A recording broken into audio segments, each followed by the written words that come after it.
Hey guys, welcome to another special edition of Stoppage Time, in-game wagering. I want to thank everyone on this 4th of July for coming out or waking up this morning before you start your heavy drinking. Hopefully you guys have a safe and happy one. Nick, welcome to the show again, buddy.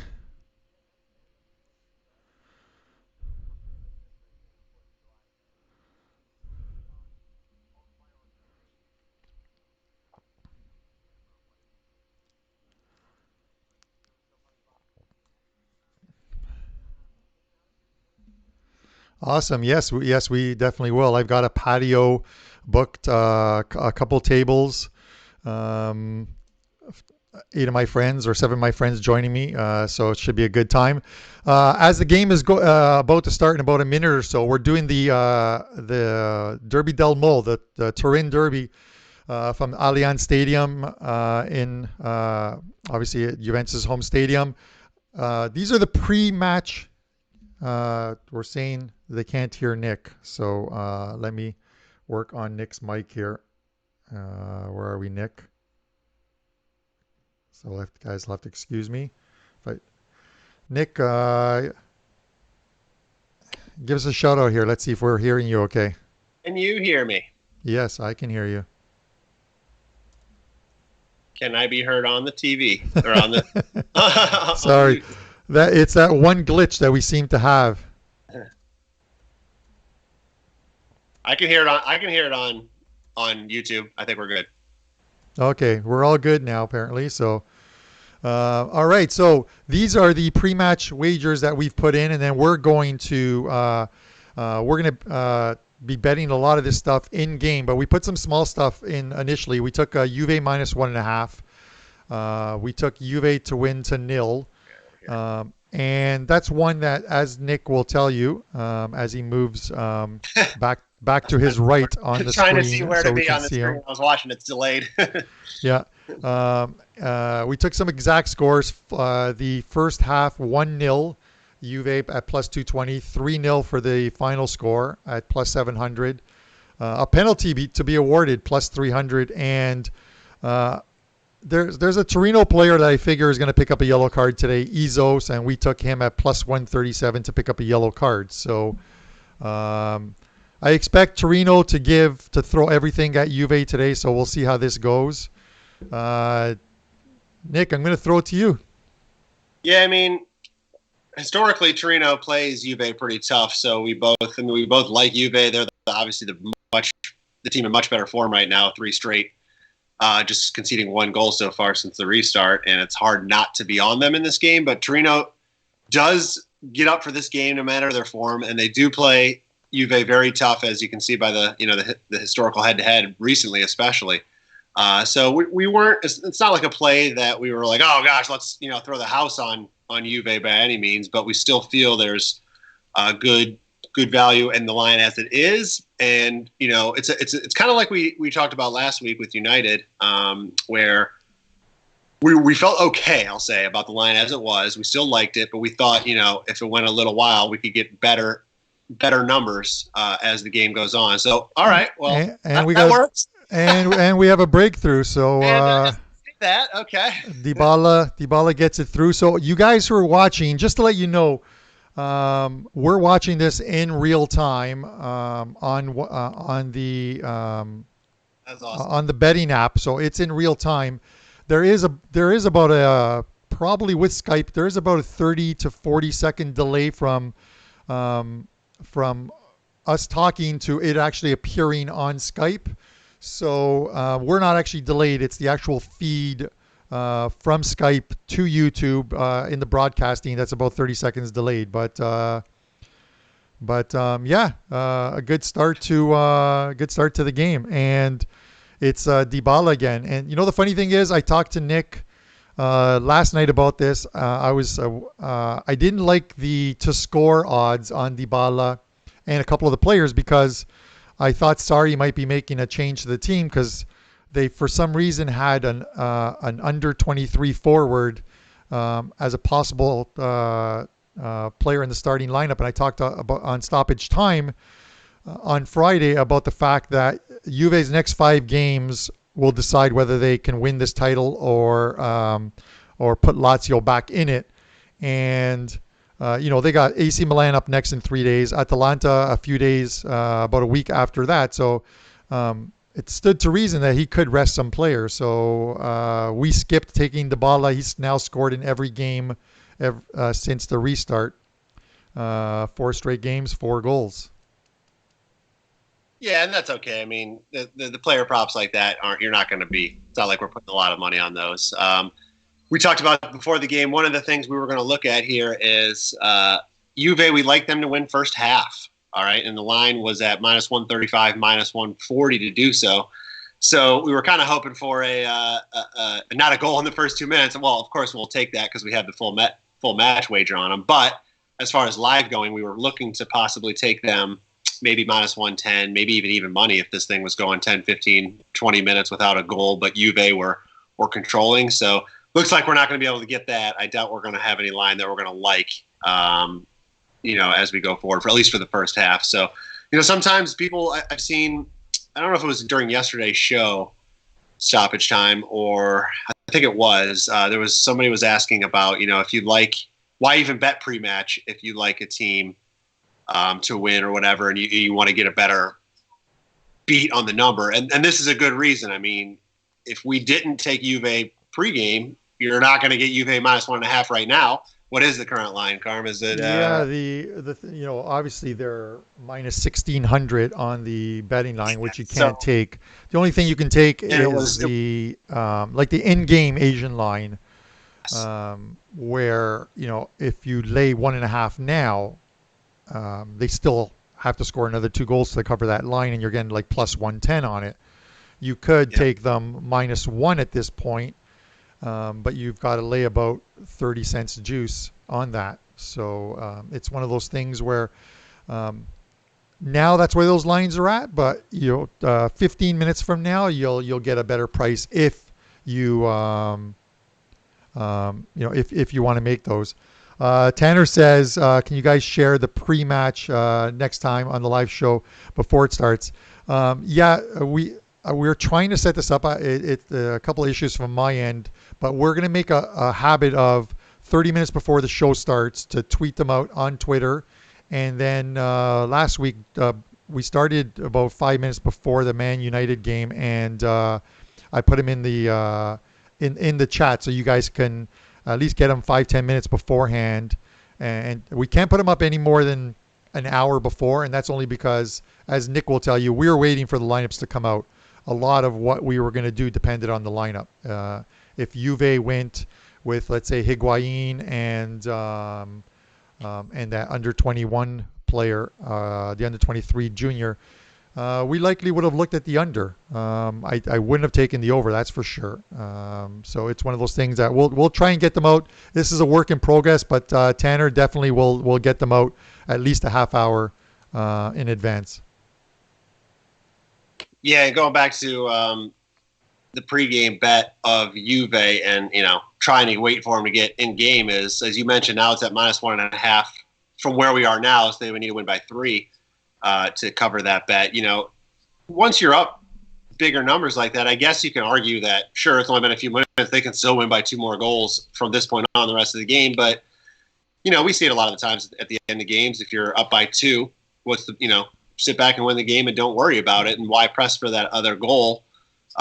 So trying to take them in game at the line that's out there now might not make a lot of sense. And I think if you like a match, if you like a bet pre-match, you got to take it. You might not want to put a big amount on it, or maybe half of your normal wager, a third of your normal wager, something like that. If you're not in love with the line, but you like the side and you were trying to get a better line, at least that way you got something on them pregame. And if they score early and it's going your way very early, then at least you still got down on something and you're not going to completely miss out. So we got it in on them.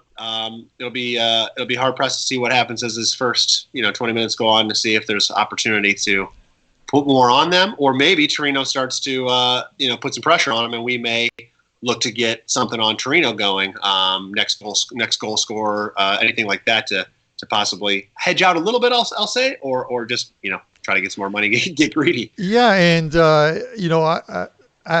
from a fan point of view, obviously, I want to see Juve go on to win this game.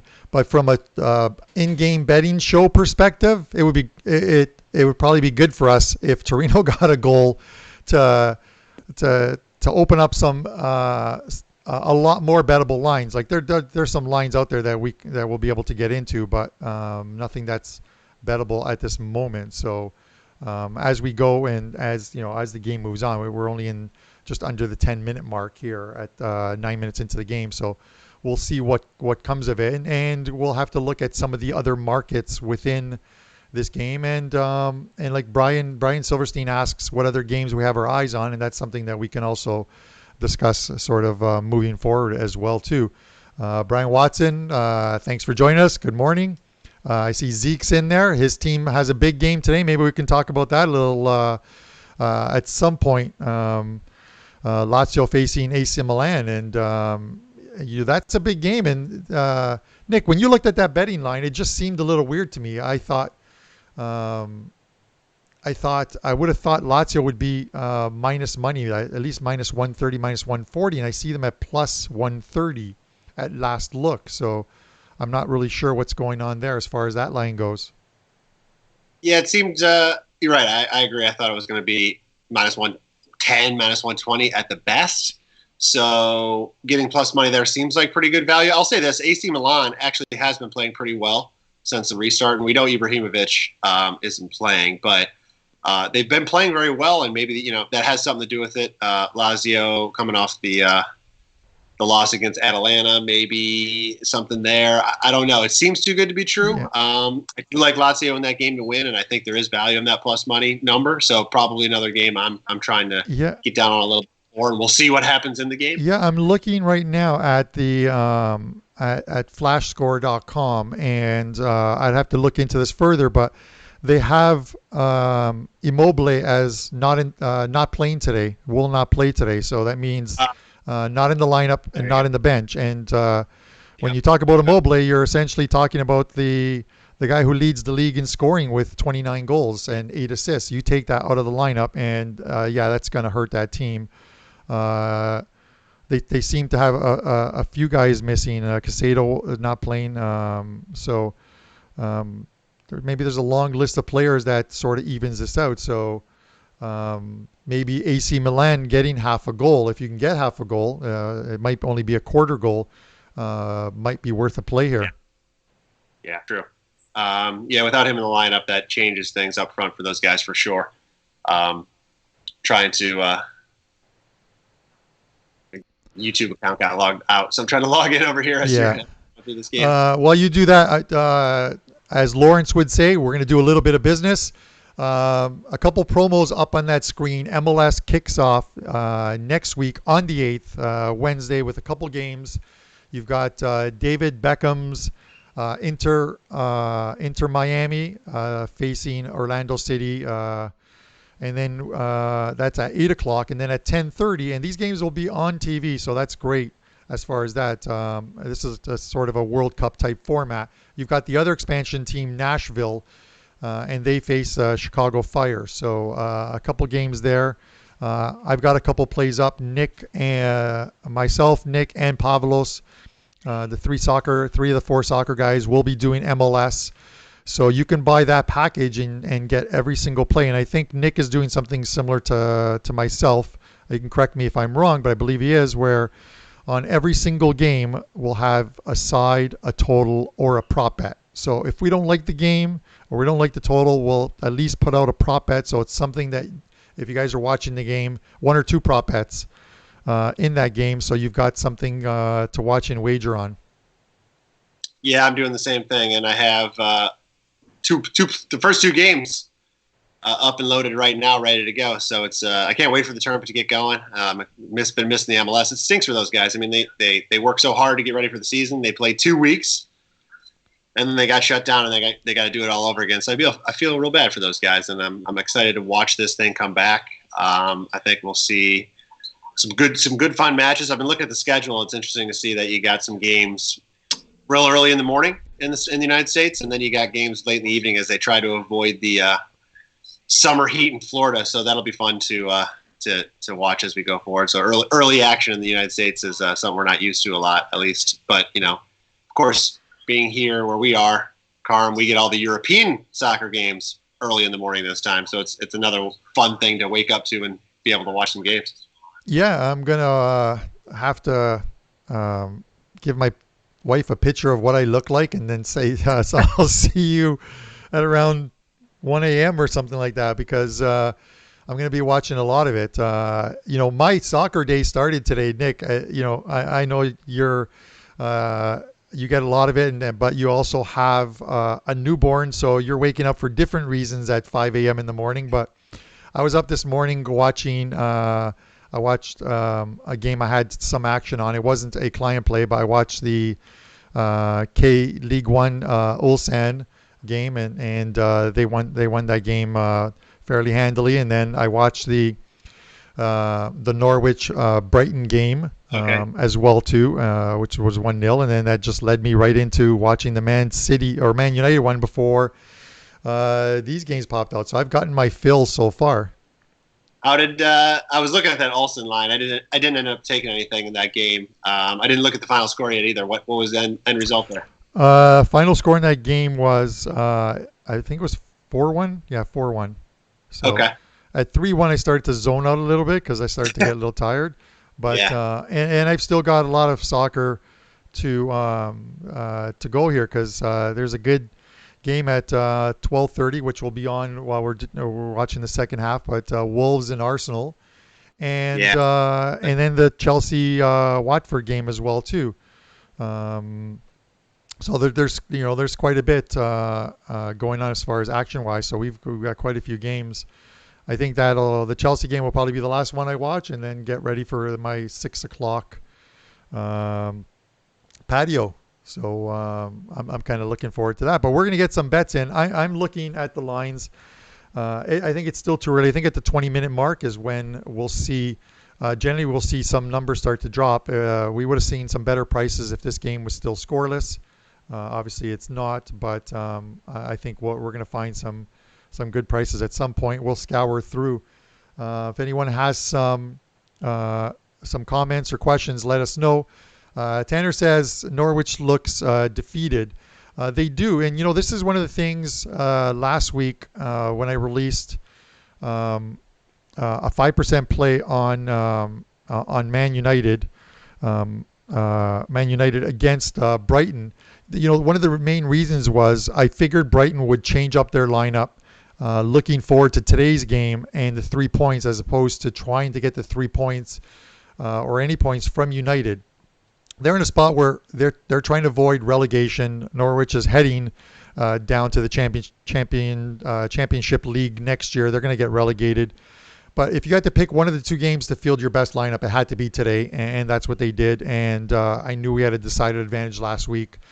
There's something, a similar dynamic happening later today, guys, in that Chelsea-Watford game.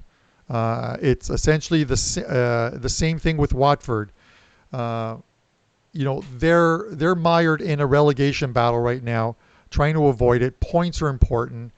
They played Chelsea today at Stamford Bridge, and then in 3 days' time they played at home against Norwich. You have to figure if the manager is going to put out a lineup to try and win one of these two games, he's more likely to put it out in 3 days on Tuesday when they face Norwich at home. So I think they rotate the side a little bit today. What do you think, Nick? Yeah, I mean, it makes sense to play your best hand in your most winnable game, right? So I agree with that. I think they may not make any moves at all, but if they're going to, that would be the game that you're going to have to see it. But of course, that's where, I've had questions before of, why take a match 2 days ahead of time or 3 days ahead of time or even a day ahead of time as opposed to an hour before the game once you know the lineups. And it's for things like that where you might not be certain of it and you want to confirm the lineup, but at the same time there's uncertainty in the market as well without knowing the lineup, and they have to set the price, they being the bookmakers have to set the price based on probable lineups or who teams are usually putting out there, not what they think is going to happen. So a lot of the times, you have to look at these lineups and we can make our best guess anticipation of what we think is going to happen. But at the same time, it's hard to really do that and look at the number that is currently out there and try to justify, okay, well, if they don't do this, put this player or this player, and will that affect the line? Will that move the line? We talked about Immobile for Lazio coming, today. That player would probably affect the price. Now you got other guys in the lineup that might not. So it always depends, and it's a great point that I always try to make is if you like a game a couple days ahead of time, sometimes it works in your favor, sometimes it works against you. If there's late subs, or not subs, but late scratches from lineups, and you lose a big player and you're on that side and the line drops and you missed out, well, it's a chance, in game, and that's why we're doing these shows to maybe change your mind. But it could also work for you where the other team could have players missed out or something along those lines. So, all we can do is best guess and wait and see. But that would, to answer your question, yes, it would make more sense to in a 3 days time to rotate the squad a little bit.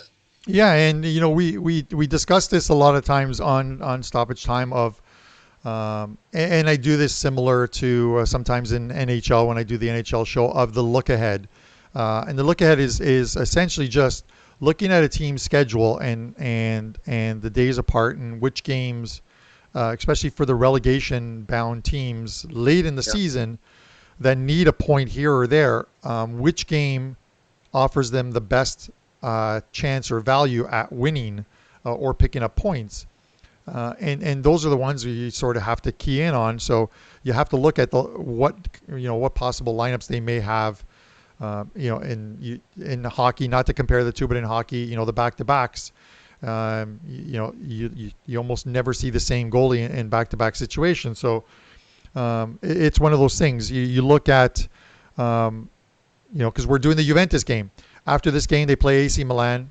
Then they play Atalanta. But then before they face Lazio, they play at home against Sassuolo. If you tell me that Juventus is going to have the same starting 11 for that game that they have today, I'm going to tell you that you are on some weird kind of edible or drug. There is no way. If there was ever a game, I have to believe, if they go in with a 4-point lead over Lazio into that Sassuolo game where they rest Ronaldo or Dybala, a couple midfielders, and get Chiellini back into the lineup. He's almost ready to come back. He's almost at match fitness. That's the game where they do it, where they're at home, and they're probably going to be a 2-goal favorite at the very least, maybe 2.25. That's where you rest the guys ahead of the Lazio game. So that's what I talk about looking ahead. Yeah, that happened to us in the United game, right? So, we saw the lineups before the game went out, but United last week against Norwich and that FA Cup match, they rested a lot of players. It's not like just because you're resting them doesn't mean you're not trying to win the game, right? So your other guys can certainly be plenty good enough to go in and win the game for you, and then you don't have to bring them on, but they're still on your bench. You try to bring them in if you need to, if maybe you're still tied or even trailing. In the second half sometime, you bring those guys in. We saw that for United. They weren't able to get the job done in regular time. They ended up doing it in extra time, but you'll see that often. So just because they're not putting them in the starting lineup doesn't mean that you might not see them at some point, depending on the situation of the match. Yeah, no, a couple things as I'm looking, kind of scrolling through, because I got a couple screens going, and then I've also got a tablet in front of me where I'm looking at the in-game odds. I meant to mention this a little earlier, and now it's gone up like 10 cents. The under 3.5 in this game was at minus 135, and then it went to minus 140 quickly. I was going to recommend, because this game has now fallen into that pace that I think Nick and I both expected, where, Torino basically, they're almost like man marking Juve, and it's just a tighter game, what we expected. That first goal kind of,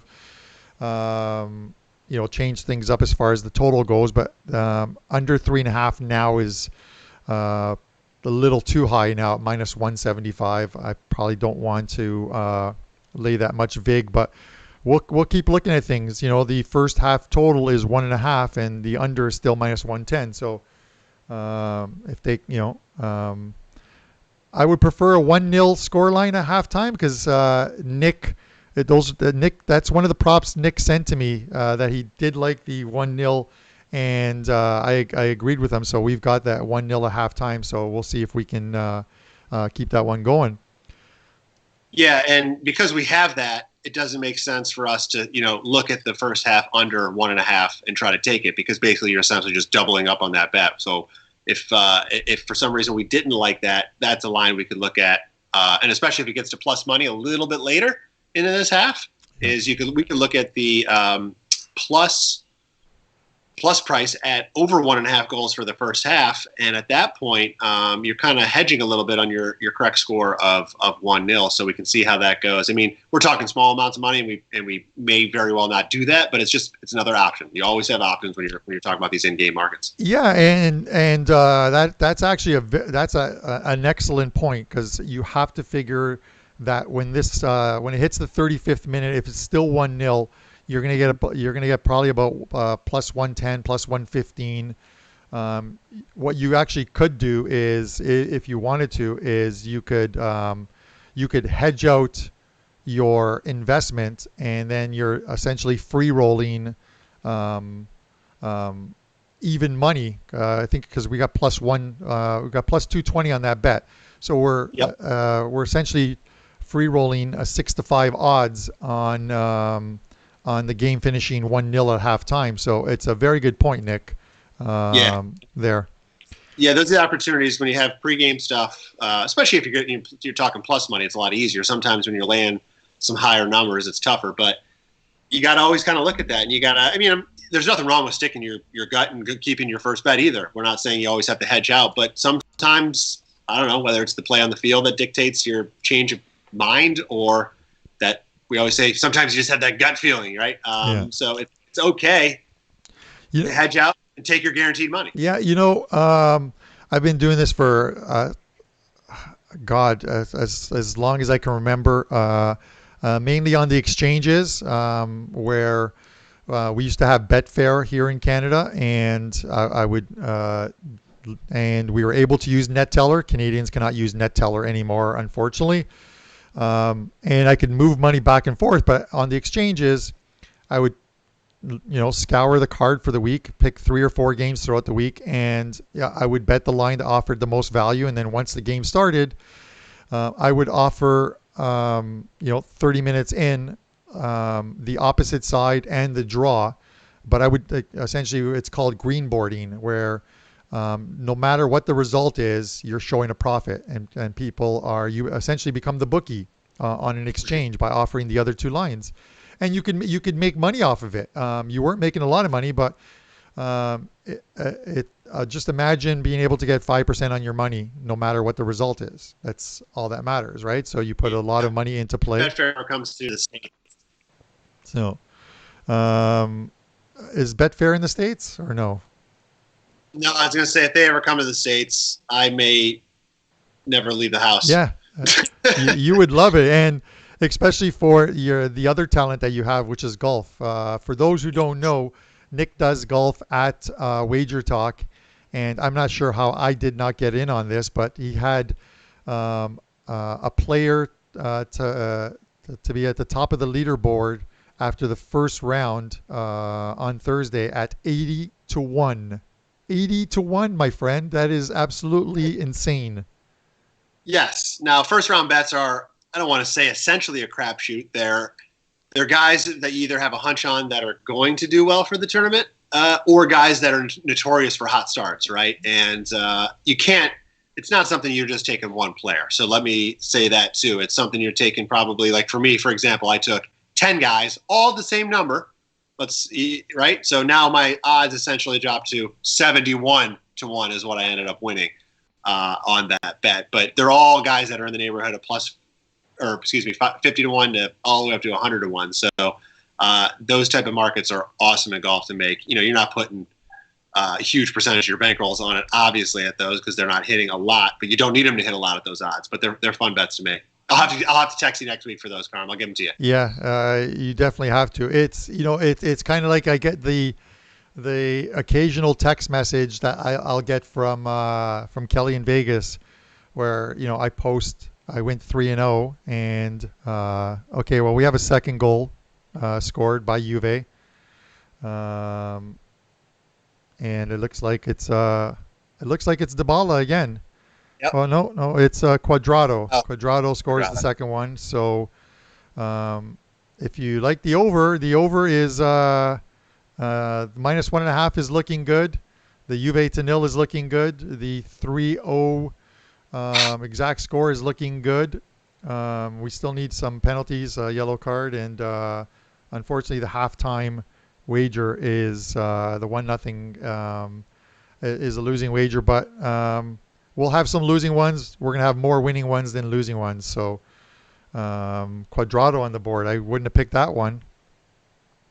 Listen, this is so far this is fun. It's complete polar opposite of last week, right? Last week we had a pregame match bet, and it wasn't coming to fruition early, so we were trying to figure out a way to double down and see if there's opportunity to continue on that line. And here we've essentially, if the game ended now, we had the pre-match bet line covered, and we're happy with where the game is right now. So It's just a different conversation we're going to have as this game goes on about, all right, well, where do we sit now? Do we want to start to protect ourselves a little bit? Do we, and you don't ever have to, hedge all of your bet out. You can always lessen the risk as you go too. So we'll see as this goes. I'm seeing right now, as we just talk about the game, what are we seeing, right?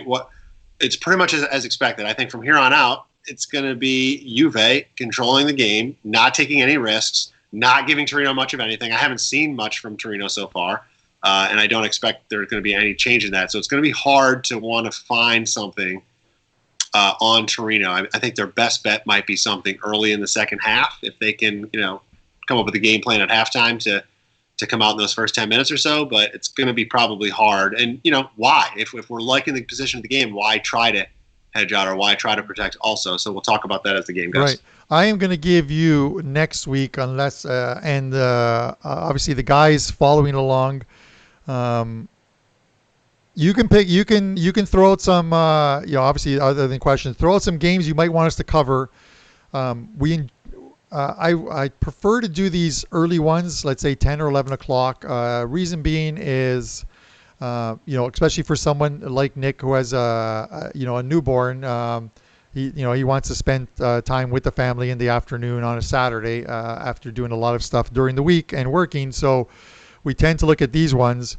It's a shame that next Saturday, this game is at 3:45, but this would have been the perfect game for you and I, Nick. Atalanta, Juventus. Oh my God, we might have to figure out a way to do it. I can't wait. I absolutely can't.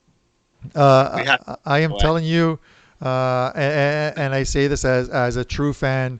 Every time I watch the last 2-3 years, this Atalanta team play Juve, they absolutely give them fits. It's one of those games where I'm not looking forward to it. This is a game where they could very easily drop points and drop all 3 points at that. Yes. Atalanta they're scary to play. If I'm in the Champions League right now, one of the remaining teams left, that is the team I least look forward to playing right now. If I get drawn against them, I'm just going, shit. That's the one team I don't think anybody wants to face right now. They look very, very, very, very good. We know they can score goals, but if you look at their expected goals numbers on defensive side, they're actually third in the league, Carm, and they're less than a goal behind Juve. So they are actually playing very, very well defensively. Their goals for that have actually been scored doesn't look like that. I think they're somewhere in the 7th in the table range. Yeah. But they're actually third in expected goals, and by just a slim, slim margin. Conversely, their expected goal number lines up with where they are with total goals for. They've actually overperformed that, and you'll see that from a lot of the best teams in the world. Usually overperform their expected goals because they have the best players that do tend to score a little bit more than the average expectancy of a goal. That's why you have those guys and why you pay them. But so is everybody else. The margin of difference between their actual goals scored and the rest of the league, like Juve, Lazio, is the same on the expected goal side. But the difference is that their expected defense is that much better. So they're a scary team. I can't wait to watch that game.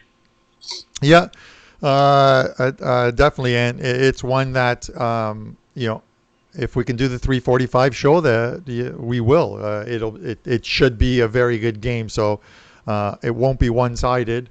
These are two teams that are going to leave it on the field. Brian mentions Liverpool tomorrow. Yeah, they play Aston Villa. It's one of those games where like Liverpool essentially has nothing to play for. They're out of all the other competitions. They're just going to finish out the season. But they had a terrible game against Man City midweek, losing 4-0. They're coming home. Again, it's an empty stadium one, but this is a game where, if you read any of the stuff, Klopp said that, he's still going to put his regular guys out there. The young guys aren't just going to be given Christmas gifts, to use his words, in starts and stuff. And, the one little thing that I always think about is sometimes is revenge. And if you'll remember, when Liverpool were in the middle of just a ton of games in a small period of time. They were in the EFL quarterfinals. They decided to play all of their under 23 players against Aston Villa at Aston Villa, and they were thumped 5-0. I think you back then were telling me, you sent me a message and you're like, you've got to get on Aston Villa because I'm pretty sure that they're gonna lay it on to Liverpool, and you had a play on that, a big play on that, I believe. Yeah, well, it was the opportunity was there for the rotation, right? So doesn't always happen, but yeah, that was a fun game for it. I'm looking in the chat right now. I like that the guys are asking some questions. Liverpool, you just hit on. We'll go with Tanner. He's asking, with the theory of Juve killing time, what are your thoughts on the total right now? Yeah. Go ahead. No, go ahead. I'll throw to you first. I don't think they're killing time at that point. I don't think that's the right way to look at this. I think they're just not going to take any unnecessary risks. They could still easily score. They're a team that's going to control possession, and if an opportunity presents itself, they're going to take it. So I don't yet know about the total. Killing time in the way you're probably talking about it, you might look later in the second half. But Juve's a team, we saw it against Lecce last weekend. It was 0-0 at halftime.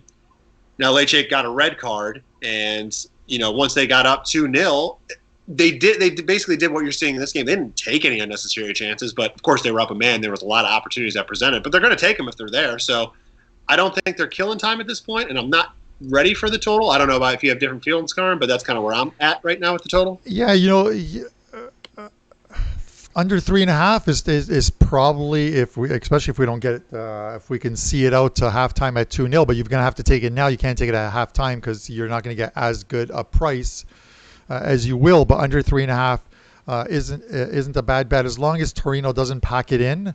It's a good bet, because let me tell you that if this score is 2-0 or maybe even 3-0, let's say in the 60th minute, you're going to see 5 changes in that Juve by Sarri in that Juve lineup, with an eye on their next game against AC Milan. So you're going to see likely Dybala come out. You're going to see you might see someone on the back line like Bonucci come out, and you get Rugani in there. You're going to see some Douglas Costa might not even come into the game. You might not even see Higuain. They might give some of the young guys who are on the bench, get a midfielder out, put Aaron Ramsey in there. So it's one of those things where you might see the starters come out, with the 5 changes that they have now, and that'll obviously affect the total. So if you're going to take it, if you're planning on taking it, you might as well take it now, and just hope you see it out for the rest of the first half because you can get plus 120 right now. You don't get another goal, 2-0, and if it's a slow start to that second half, this should stay under that total. Yeah, agree with that. IB Galaxy, Bayern Munich or Leverkusen in the cup final today. We actually talked about this yesterday on the show. We had a question in the live chat about the same thing, and all of us were on Bayern. It's very difficult to see anything but them winning. Of course, they're like minus 350 or something, which we're not going to expect anyone to go out there and lay. They're minus 1.5, I think, on the Asian market. I threw out there you could combine. You can do the combo market of a result and total goals, which is Bayern and the over 2.5, and it's around minus 150. So that's kind of how I was looking to play. It's a little bit less if you like Bayern and you like the over, which it's hard to argue against either of those. It's a cheaper way to get both of them, but I don't think there's any other play but finding a way to get on Bayern today. What do you say, Carm? Yeah, no, the same thing. I can only see it, one way. Um, I think like after the restart, if you remember, Bayer Leverkusen came out with two big wins away from home.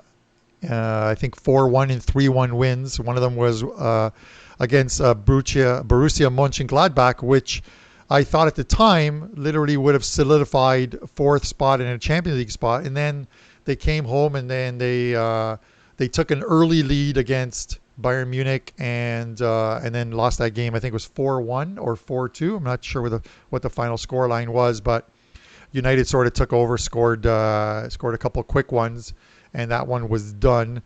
And this team ended up finishing fifth and missing Champions League. So this is sort of their last kick at the can before the Europa, because I believe they're still in the in the Europa League against is it Celtic or no, Rangers? I think it's Rangers. So they're still against them. So we'll see, but I just don't see Bayern Munich are sort of full steam ahead, picking up trophies, and I think this is another one on their way to trying to make a deep run in Champions League. Yeah, I like Leverkusen a lot. Kai Havertz, unfortunately, he's going to be gone. The team, they were great all year. They fizzled those last couple of games. Like you said, they should have probably got in after that Gladbach win. I'm not a big fan of Gladbach. I mean, they're a good team, but I'd rather see Leverkusen in the Champions League for next season. Although I guess without Havertz there, it wouldn't have been the same squad. However, I think they deserved it. I think they played really, really well. It's cool to see them still in the Europa. So I was a little disappointed that they didn't make it, but why we play the game. I see El Rey mentioned that Leverkusen to score first has value. I don't know what that line is. And yes, they did do that the first time they play them. I mean, them to score at all, I do expect Leverkusen to get one. They usually always seem to find at least a way to get one on Bayern. I don't know what those numbers are. It's probably not cheap. I'm sure it's still a decently high price because I doubt the books are really thinking they're going to get blanked. But I don't know what those lines are, El Rey, to be able to offer any opinion on that. Yeah, and I had to go back and look just now. That score line was 4-2 last time out, but Leverkusen, they split their two games this season. Leverkusen won at Munich and also scored first in that game as well too. So in both contests this year or fixtures this year, they've scored the first goal in both of them. So if you're going to take that, you should look at it strictly as a prop type wager. As far as that goes, I see that Leicester City won 3-0. I couldn't figure that game out, so I stayed away from that game. I'm not sure if you had a play on that or not. I didn't either. Yeah, I passed on that one. All right. I can see it. I made an argument every which way. So when you do that, it's best to lay off. Yeah, it's one of those things.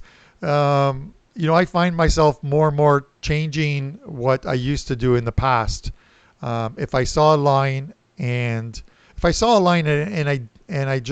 thought there's something wrong with this line, I would essentially stay away from the line. Now, with a small percentage of my bankroll, if I see a line, like let's say the Lazio AC Milan game, and I see a line, I'm like, Lazio should really be a bigger favorite. Then you look into it and you see that there are guys missing. Instead of staying away from it, I'll go the other way and I'll take AC Milan because it likely offers some value.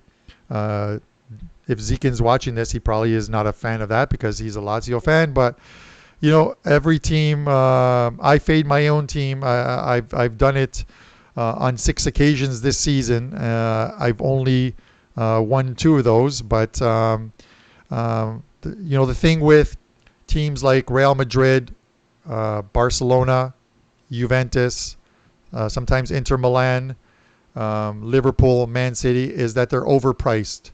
And sometimes when you see them -2, -2.25, you just have to go against that because And I know, Nick, you did this with a lot of success last season. Is sometimes the price dictates you've got to go to the other side. Those big names are public teams, right? Man City, they're going to score 4 goals every game. They're going to win by 5 goals every game. You know what I mean? The books know the public's opinion on them, right? So they're going to be inflated lines. Remember, bookmakers don't set lines based on what they think the result of the game is. They set lines based on what they think the markets dictate as far as where the money's going to go on one side versus the other. So you see inflated numbers on those teams, both to the overs and to the heavy favorites or the better teams all the time. And I'm not saying you never take them, because there's still plenty of times where you can take those teams. But my first look at any of those games is always the opposite side. I look there first. Doesn't mean I'm playing it. Doesn't mean I'm always going to go that direction. But I look there first because, generally speaking, the value lies there from just a pure numbers game. But it's also very difficult to take +2 or +2.5 against Bayern at home with Augsburg. So it's scary at times. But honestly, if you're in the game for the long haul and you're not looking for a quick hitter, there is value in taking those continuously over time, because they are overinflated, and they do often end up not quite covering that full number, and might miss out on that +2.5 number. You might cover by that half a goal. So if you're a long-term bettor and you're okay for variance over time, and you don't, I said this to Pablo, so you have the cojones, right, to bet against a good team, you can make money over time, but you gotta look at the long haul there, because there are plenty of games where Man City will come out and win 5-0, and you're like, that was the stupidest bet I ever made trying to go against them. But don't give up on it. No, yeah, it's maybe not that the phrase isn't rhyme or reason or whatever, but you sort of have to stick to it. You can't let if we changed our method of handicapping or betting because we've lost 2 or 3 in a row, then speaking personally, I would have changed mine like 100 times, because as good as the streaks are, they go the other way sometimes against you. So it's one of those things where, as long as you're winning long term, stick with what works, and you're not always going to win those. But you look at Liverpool this season; there were a lot of games where they were -2 and either pushed or won by a goal. So it stands to reason that there's money to be made there. And if you shop around, have some outs and some soccer-friendly books, sometimes you get that quarter goal that makes all the difference. And I think it's one of the things that you excelled at last year, Nick, is you were able to find sometimes that quarter goal in some of these games that made all the difference. So kudos to you on that. Yeah, I was taking a lot of those 2.25 lines, because it just it was too much. Just from running different scenarios and numbers and just all the expected goal totals that you could see out there, there was always that value taking that extra quarter of a goal. And long term, those things can pay off for you. So it's just got to be patient with it. You got to trust it, and you got to sometimes not watch the game, because it's hard to watch one team just dominating the game. Like, even in those games where you might cover on the underdog, it doesn't mean that they really necessarily played well. Maybe they still played like crap, and maybe Liverpool was dominating the whole game and they took all the chances in the game. They just didn't convert. So it's hard to watch that game and go, oh, God, I'm on the right side here. I'm on the right side here. I'm on the right side here. But at the end of the day, hopefully. Yeah, you open up an app like, let's say, Flash Score, and you click on an individual game, and you click on the stats, and you see all the red lines are one-sided. Yes. You see, like, Liverpool, 28 attempts on goal, 12 shots on goal. The other team has 2 shots, 2 attempts, 1 shot on goal, and the final scoreline is 1-0 Liverpool. And you had the other team +2, and you're like, wow, I kind of got lucky here, but it's what it is, right? Yep, that's exactly right. And again, when you're watching those games, it's kind of like those are the games where live betting can hurt you in a way, because you're like, oh, God, I got to get out of this bet. But sometimes sticking to your gut in that type of situation plays out for you. As we were about to go into halftime here, I guess, I feel like we haven't done anything so far in game. We like our position originally, but to me, I want to see this line, the second half line on Juve. I have a feeling, just by what I'm seeing, that I just can't see anything going for Torino. Carm, you can Yeah, give your opinion. I think we have a VAR review here coming up. Yeah, I did just see. The odds have disappeared, and Maresca, the referee, is heading to the monitor. So See what happens. and Did hit somebody's arm. so It looked like. so it's a But anyway, I was going to say, we'll see what the line is for Juve. I know we want to for the followers get something in game here. yeah. Does it hit him there? I'm not sure if it hit the lid or not. Either it hit him in the elbow or It hit his leg first, and it looks like it hit his knee first, and then went up into his arm. I Right? can't tell. It almost looks like it hit him in that private area. So I'm not really sure, but it's kind of funny because we talked about penalties beforehand and stuff. So I'm not really sure. Can't really tell from that angle No. if it's a penalty or not. Well, one bet we missed out on that we liked was you mentioned it before was Juve halftime full time, which I think would have been a great bet here. Obviously, Well, it is a penalty. it is. Yep. Okay. A penalty and a yellow. So Okay. we might get some bettable and it's going to be. Remember, I think we talked about just before going to air about the goal scorers, and I said I'm assuming he's taking the penalty, Belotti, but that if anyone was going to score, Belotti would take the penalties, and he's plus 260. Buffon's gonna stop him. Watch this. So we'll have to see where it is, but this likely opens the game up a little bit. So we'll let's have a look at if we can see what happens here. But at least we got some action in a bettable game. It kind of hurts the total if you've got under 3.5, but we'll see what comes of this. I can't remember the last time I saw Buffon stop a penalty kick anyway, so I'm not really sure if this is where it's going to happen, and it's not. So it's 2-1 going to halftime. So we now have a game going, and we're going to see some bettable lines in the second half. So at least that gives us something. Yeah, I think again everything on the play on the field is dictated by Juve. So I want to see what the lines are, but I think we got to look for Juve second half here as the play out. Of course, if there's no value, there is no value. But I don't know if I'm happy or not. It's one of those. Yeah. Yeah. If you like, I mean, honestly, I'm probably not. There's no reason to get a lot more onto the game once you have your pre-match bet, in hand, and you're really liking the position you're at, which we were at 2-0 going into halftime. But now it's like, okay, well, we're only up by a goal. We still like to play on the field. Now there might be an opportunity to go ahead and get it. I probably wouldn't have done much in the second half or recommended doing anything because why? I mean, that first bet was probably going to be a winner. You never know, but why get out of it or put more on it in the event you don't see or something goes against you and now you lose double your money. So, all right, let's see what these lines are when they come out here in a couple minutes. I'm excited to see. Someone asked us trainer.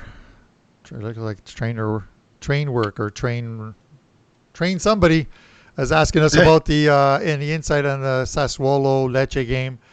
Lecce just aren't playing very well right now. Problem is you've got to lay a goal here, and it's a lot of juice to lay. If anything, I would probably look, if you could get the total at 3, I'd probably look at taking over 3.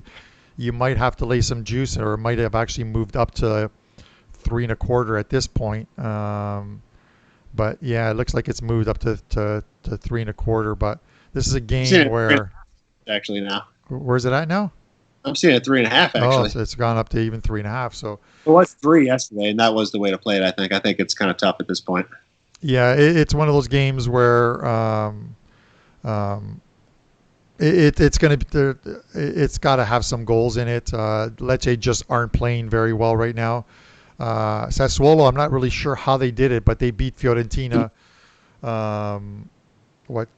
3 days ago, 3-1 at Fiorentina. It was a bit of a surprise, but their games have had quite a few goals. They've actually scored 3 goals in each of their last 3 games: a 3-3 draw at home against Verona and a 3-3 draw at Inter. Since the restart, and then before that they were well up to 4-1 by Atalanta. So every one of their games has gone over the 3.5 total. Lecce just can't beat anybody right now, and the reverse fixture did finish when they played at Lecce. Did finish 2-2. So 3.5 is probably the way to go. I would say. Lecce has the worst expected goals against average per game or total tally for the season of all the Big Five leagues. So just keep that in mind. That team is not good. Yeah, no. So if if we're looking sort of moving forward, other than that penalty, it has been a Juve dominated game. I think one of the bets I likely will take. There's two options, obviously. Juve to score the fourth goal is -188. If you head over to the Asian handicap line, and that is going off of the score being 2-1 right now. So essentially, the second half starting at 0-0, let's call it. Juve is a minus 0.075. So that's a split line of -0.5, -1. I'm actually going to take that for us as one of our wagers.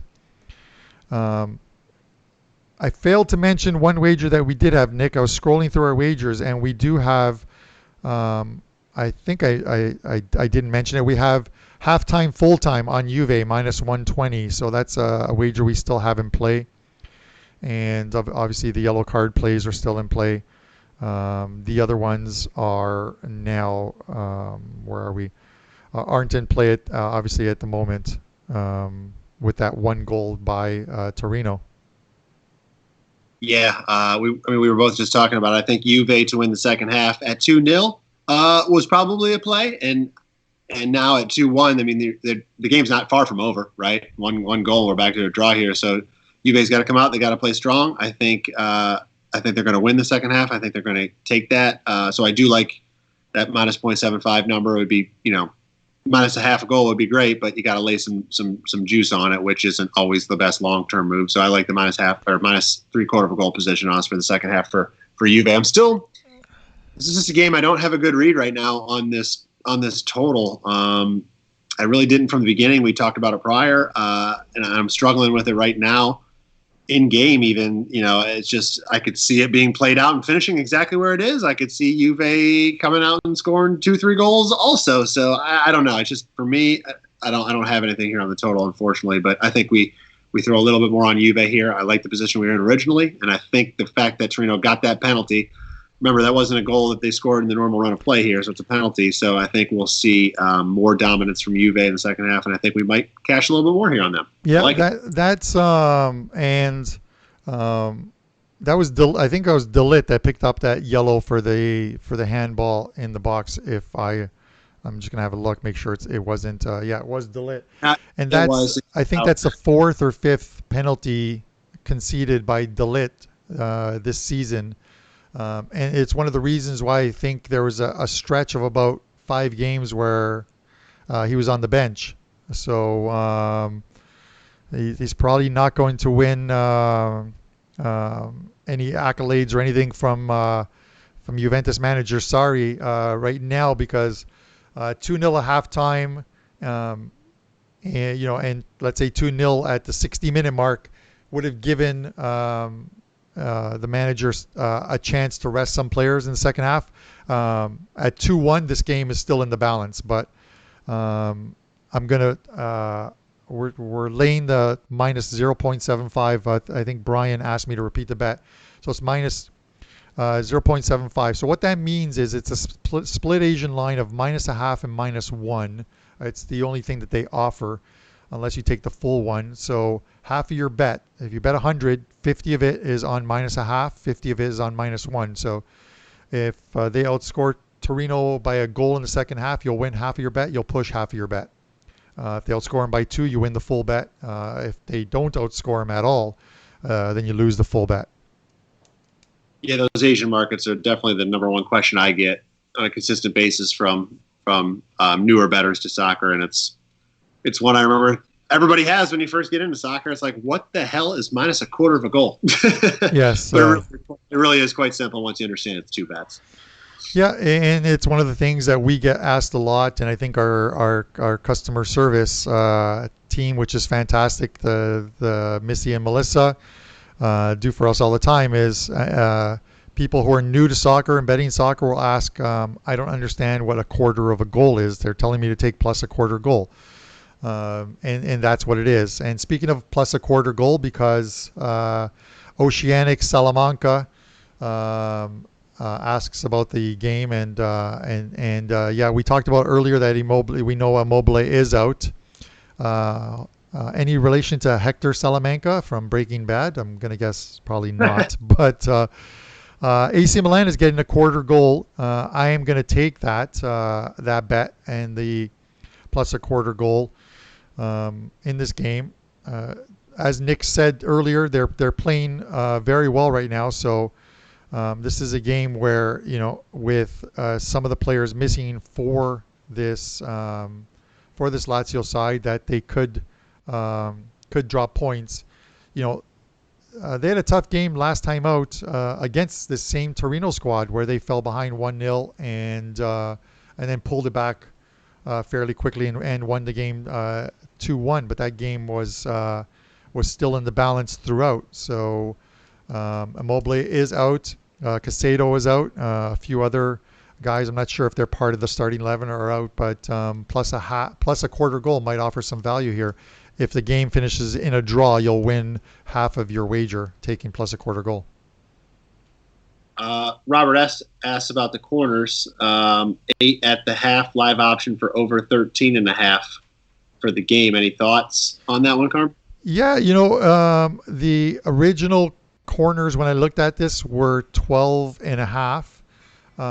Bet365 also offers something called multi-corners. You can't get it now, but you can. It's a pre-game market. But what the multi-corners is it's one of those real weird prop bets. But you take the amount of corners in the first half and multiply them by the amount of corners in the second half, and they list a number, and it's usually about for this game, I think it was 32.5 was the multi-corners.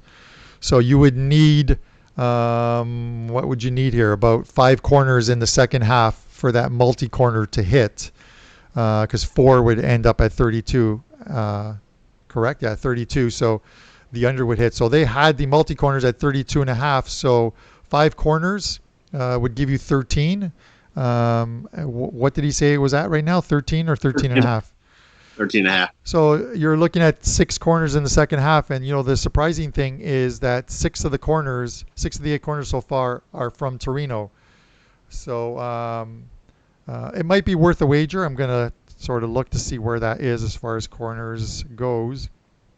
I mean, you got 2 arguments there. You got if the game is where it is now, or maybe Juve's leading 3-1 later, they're probably, as you get in those last 10, 15 minutes, probably going to go back to that situation of, all right, the pushing is going to stop. But the pushing will never stop on the Torino side, right? So, but it's going to be hard to break down Juve if they go into defensive mode. So it's a tough one, to be honest. I mean, the flow of the game in the first half would dictate it, but the situation may not later into the second half. So I would say Robert S. Personally, I wouldn't play that, only because I think there's too many ifs. There's not a certainty for the full 45 that you're going to get a full effort on both sides. So I would pass on that one. One other wager that I've just put in without consulting Nick, but this is just for the fact that I know the Torino goal was scored on a penalty, but with this game at 2-1. I have to believe that we're going to see some more goals in this game. We're betting above what the original number was of 3, and I can't bet over 3.5 at plus 400. That just does not make sense to even touch that line. So the over 4.5 is split at minus 110 either way. So I've added an over 4.5 here to hopefully see this out with a couple more goals. I think a couple guys actually said in chat 4-1 final. I'm perfectly happy with the 4-1 final. This game is part of my client card that went out to my wager talk guys. The first one is over on that card. It was Man United. Um, Nick will probably tell you.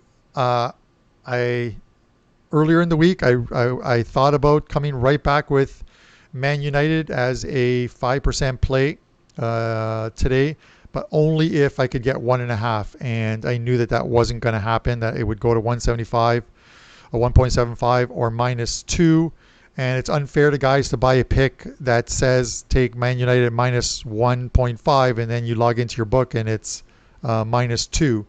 So I put them out as a play at minus 1.75, which they were on Friday, and 5-2 they covered. I've got Juve minus 1.5 as my second play, so hopefully they can get us a win. And then my third play of the game is in the German Cup final. So hopefully I gave you my thoughts on that earlier. Hopefully we can get a win there as well. Yeah, I'm also on this game for my client plays Juve minus 1.5. So hopefully we cash this not only for the listeners but for the clients that weren't tuning in. And I also have a play on that Bayern game as well. So we're both on similars today. And then tomorrow I do have a 5% up going tomorrow. So feel really good about one side. I think we got a big winner coming tomorrow. So hopefully that one comes to fruition. I did not know that. I would have put that up on the screen. So if obviously you guys know where to find us at Wager Talk, head over there. Head over to Nick's Capper page and you can pick up his 5% play, and it's only $12. These are plays that are usually $40, but during this time where it's only really only soccer going on, unless you love Russian ping pong and golf, of course. We've lowered the prices across the board on all the plays, so you guys can still get some action, find it affordable, and not everyone follows soccer, so it's a good introduction at a low price, and you follow it along, which is why the MLS package that we have up there for $129 for every single play, that's 54 games. So essentially you're going to get a play on all 54 games. Whether it's a side, a total, or a prop bet. And in some games, it might be a combination of both along with prop bets. So 54 minimum. That's less than what are we talking about? My math is not good today. That's less than like $2.40 a game, I believe. So that's not too bad. No, that's good. That's a good price for sure. Are you? What do you got going on? We talked. I was thinking about. I'll throw this out there for the listeners. We talked about this game as our consensus pick yesterday. I'm thinking about putting it out for the clients today about that the Granada match. I'm still looking at some more things, but I don't know. I think they're going to go out there and I think they're going to beat Valencia's just got nothing going on. You have any change of opinion on that game? I'm really looking to add that one in there. And for anybody watching this, I figured I'd throw it out there free for you guys. But we all liked Granada in yesterday's show, and I'm ready to pull the trigger on them. Might be a game. Maybe I wait a little bit. Maybe that's a perfect in-game one for me because I'm just a little hesitant. I'm not really sure why, but I like Granada here coming later today too. Any thoughts, Carm? Yeah, well, they were a money maker at home, definitely for most of the season. Their restart wasn't the greatest, obviously. They did win their first game coming from behind very late against Getafe at home to win 2-1, but then a 2-2 draw. They lost at home to Villarreal, a scoreless draw against Leganés. Like, these are games where normally they would pick up points, if not the full points. They lost again to Eibar. So in 3 games at home since the restart, they've lost 2 of the 3, and the one that they did win was one where they came from behind very late. But they did look good last week, a few days ago, beating Alaves on the road. So it's one of those things where sometimes momentum takes you in the right direction, and that's one of the things. You know what I mean? Like, they haven't been blown out in their losses, 1-0 and 2-1. And Valencia, you talk about teams that have not looked good since the break. Valencia is one of them. You look at their games, 1-1 draw at home to Levante. Then they lost 3-0 to Madrid. They beat Osasuna, who they should have beaten anyways, at home 2-0. But then, they failed to find the board in their last three. 1-0 loss to Eibar, 2-0 loss to Villarreal, and a 2-0 loss to Atletico Bilbao. So it's one of those games where you're getting a very good plus money on Granada. So why not take a shot on them? Yeah, I agree with that. So that's where I'm leaning. It's very easy to take them on the two-way line, right? And not worry about a push is the safe way. But I'm like, that plus money is attracting. I might do a little bit of a split wager there and do a little bit on both. El Rey's asking about Chelsea, which I know we both like. Chelsea, I think, is after that, disappointing game last time where they were losing. I think this is a great rebound situation. We know Watford's fighting against relegation, but listen, Chelsea, they lost to West Ham, but they still were the better team in that game. I mean, West Ham scored a couple good goals, there's no doubt, but I think Chelsea still were the better team overall in the game. And 90 minutes, anything can happen, right? So I think this is a huge spot for them to rebound. I think they should have no problem with Watford. I was looking at the total team totals, which looks like it's at 2. If you could get that at 1.5, that's a no-brainer to me. But 2's around plus 110 or so on the team total for Chelsea. I think they're going to get at least 2, probably 3. So sometimes the minus 1.25 line or minus 1.5 line. You never know with the Watford, but I think Chelsea's the way to play that, and I do like the team total on them as well. Yeah, and it's still too early to see lineups, but I know we did talk about this. In sort of looking at at Watford, and this game is, you have to expect that that was an ugly looking game by Chelsea against West Ham defensively. Azpilicueta did not look good. I'm getting these Spanish names down pat today, baby. Arrizabalaga, he did not look good in goal. The two Spaniards let us down, unfortunately, in that game because I did have Chelsea in that game. So hopefully a better game from them this time out. It's one of those things that they have to really shore up that back line if they want to be a team that competes for the title next season, along with the two Manchester sides and Liverpool. They're going to need that help, definitely. But also from the Watford perspective is that's why I want to see the lineup is. I actually believe that there's going to be some rotation to that lineup for Watford because in the grand scheme of things, the 3 points in 3 days against Norwich is the most important thing. So I don't know if you want to risk losing a player or two today.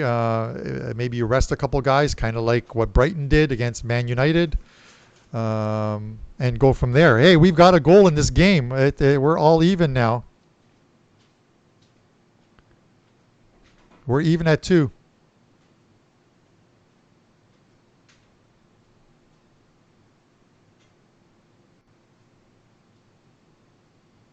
Waiting for some sort of signal here. They're looking at something. Maybe an offside on the play. I'm not. Let's have a look here. He's offside. Yeah, that's offside. Yeah, he's offside. All right, thank God. Okay. LOL, the silence. One time's force. Yeah, that's the silence that was killing me too. I was like, oh God, what's happening? That's offside. That's no goal. The silence, yes. The silence of either holding your breath and wondering if you want your over 4.5 to win, and then quickly remembering that you also have Juve minus 1.5 and minus 0.75 in the second half. So it's one of those things. That's I'd what rather happens with in-game first goal wagering. on this situation from Juve, right? Yes. You're right. Even though the over would be it would be good for the over, I would feel better if the first goal came from Juve. Yeah. We did miss. We mentioned that Pjanic came off just a minute ago. Yeah, I think Matuidi's come in. the French midfielder. So we'll see how that goes. But yeah, and Pjanic is on his way to Barcelona at the end of this season. So Juventus and Barcelona worked out a deal and a little bit of money swap deal. Arthur will come, the Brazilian midfielder. I think he's 21 or 20. It's a really weird dynamic there. He's in his early 20s, and then you've got Pjanic, who's in his early 30s. I'm not sure how much time that guy has left, but it's a strange deal. So we'll have to see how that works out, sort of moving forward. Barcelona likes the old guys. Yeah, they. There's a story on the whole Messi being unhappy and breaking off contract negotiations and stuff to re-sign, and it's always funny that I know it's meant to sell newspapers, but the minute it's like, oh, this player is unhappy, there's 5 news articles of him going to Man City, going to Juventus, going to Inter.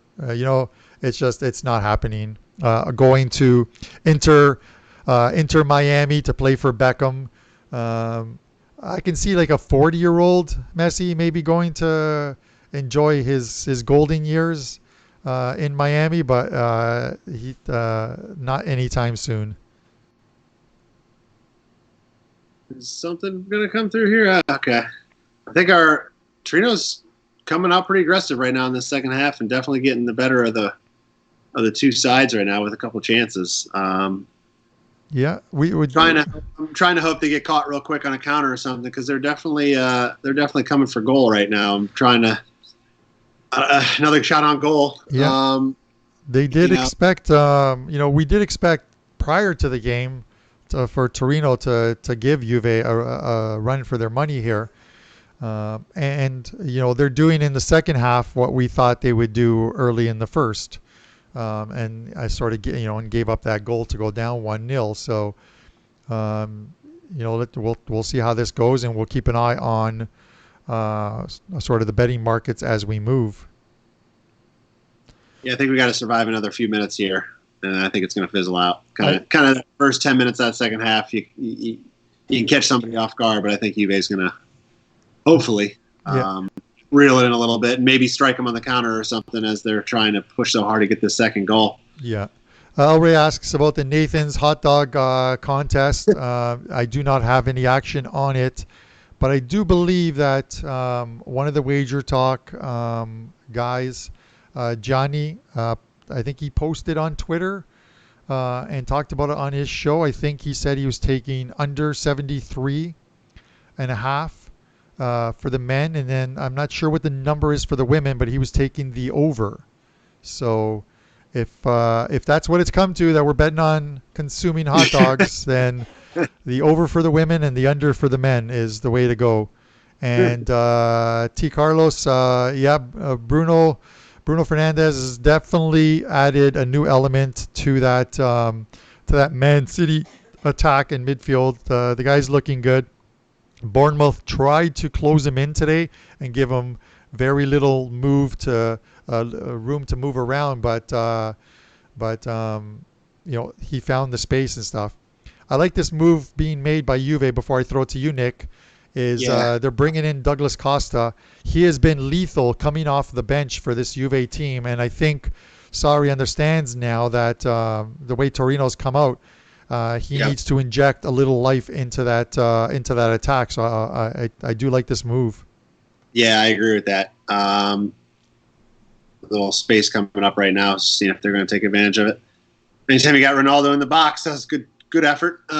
It's scary, right, when they're on that counter. But yeah, I agree with that. Costa is aggressive player. He's a good player. Some life into these guys. Torino was pushing pretty hard here, so it was good for Sarri to make some changes. And it's worth noting that that's 2 changes he's already made this half, so he's only got 1 more, whether he chooses to use just 1 more player or he could use up to 3 more players, right? So we'll see how that plays out. Yeah, that's correct. Exactly. You're allowed 5 players, but only 3 changes. So if your first 2 are single changes, your next change, if you want to bring someone on, has to be 3 players. And It's a weird dynamic because if you have a player who goes down or needs to come off due to an injury, you can't just substitute a guy in for him. You've literally got to throw a couple other guys out there with him in order to get that player replaced. So it's something we'll look at. Should Juve do what we need them to do and score another goal to go up 3-1? What is the number right now on a fourth goal coming from Torino? Plus 300 right now. Really? Fourth goal, U of A minus 125. No fourth goal, plus 250. And Torino plus 300. And and this is considering that fourth goal at halftime was minus 188. So in a matter of 12 minutes, we've seen that drop. We see a yellow card here. I'm not sure. What was? So I wonder what it was for Torino at halftime, because right now they're the aggressor coming out, and I'm wondering if I'd like to announce that Izzo has picked up a yellow card. Nice. For Torino, so we cashed the Izzo yellow card at plus 137, so that's a winner. So let's put a check mark on that one. You always like those yellow card winners. We'll get these ones out for you guys a half hour before the show next time. I know we were kind of quick with this one, but it's good to cash a wager there. And if you guys don't know, any of the money that we win with these wagers, all the profits for the first month of doing this, or the first 4 weekends of doing this, we're sending to Vegas for an animal rescue shelter to Minty and Kelly, and they will get it to the right people. So all of the profits will be sent to them, and then and then the next round of wagering profits is going to go to the wonderful crew in Detroit to make sure that we get them something, whether it's food, whether it's alcohol, whether it's anything, to keep them happy, because they do a fantastic job keeping this boat running for us.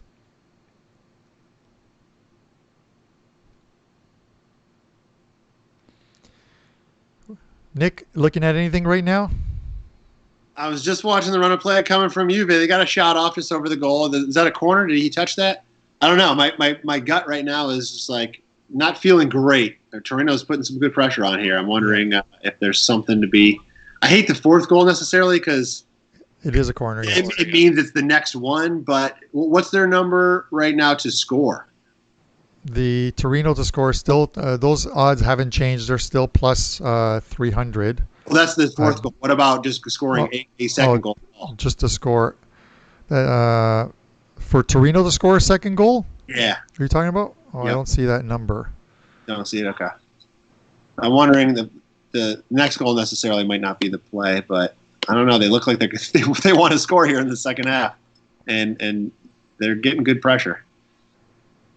Yeah, I don't see that one. So we do have 9 corners and more yellow cards. I talked about the yellow cards in this game. It was 6.5.